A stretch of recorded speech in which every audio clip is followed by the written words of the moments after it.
Noah's pills. It's 4 o'clock at night, and time seems to be stuck over the narrow streets of Rotur. All is quiet at Noah Zimmer's house, a two-story building that was inherited from Mr. Zimmer, Noah's great-grandfather, which he shared with his mom Bea and Bella, his little sister. A soft blue light shines in Noah's room and wakes him up. He distinguishes his friend sitting on a chair next to his bed, smiling with a book in his hands. Daoud was his name, and he greeted. "Hello again, Noah. Shall we go?" He appeared in Noah's room during some nights. The old man used to be a writer in days gone long past, and used Noah's knowledge of books and stories to help people in need. "Three people await for your help today," said the author. Noah got dressed, put some fruits and a water bottle in a canvas backpack, and followed his mentor outside into the streets. Daoud gave him a small pair of girl shoes and a blanket. "I will guide you to the people who need your pills," said Daoud. Noah used to keep an old Ferdinand cookies tin can in a hidden space inside a fake plank under his bed. Inside it, there were about 200 tiny pieces of paper folded as miniature scrolls. On the scrolls were handwritten quotes from most of the books Noah had read. He always wrote down the sentences that shook him the most. He used to refer to them as his pills because they used to cure his own loneliness, grief, and anxiety.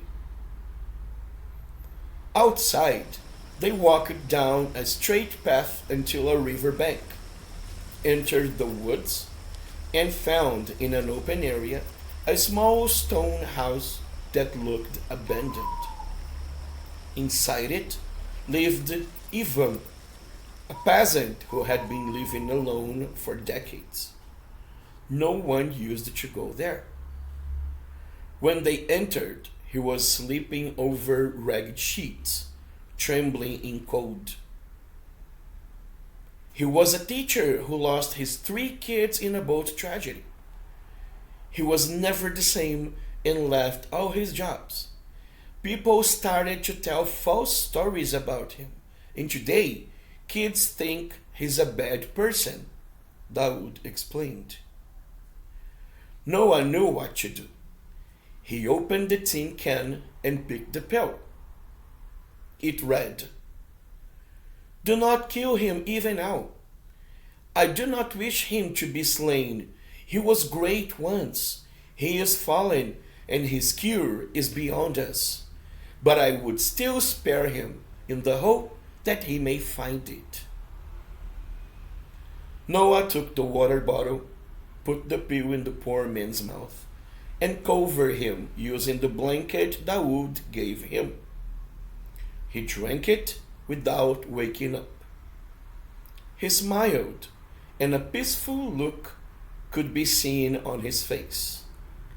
The 2 adventurers left. Going back to the village, Noah and Daoud found a woman sleeping in the end of a narrow alley covered in cardboard.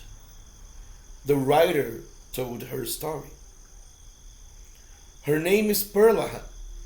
She was once the cook chef of the governor. Someone spread lies about her, and she was expelled from the palace.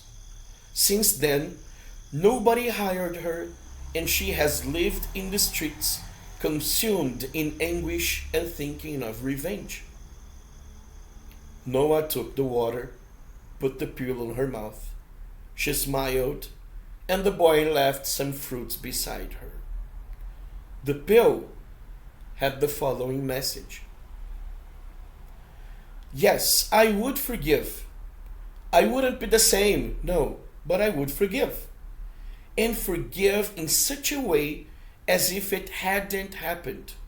Hadn't happened at all. If you forgive, it's completely. After returning home, they stopped by a house where a little girl slept.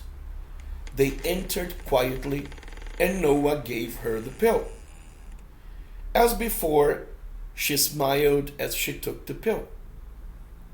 It said, "The only thing we require to be good philosophers is the faculty of wonder." Sophie has an important test tomorrow.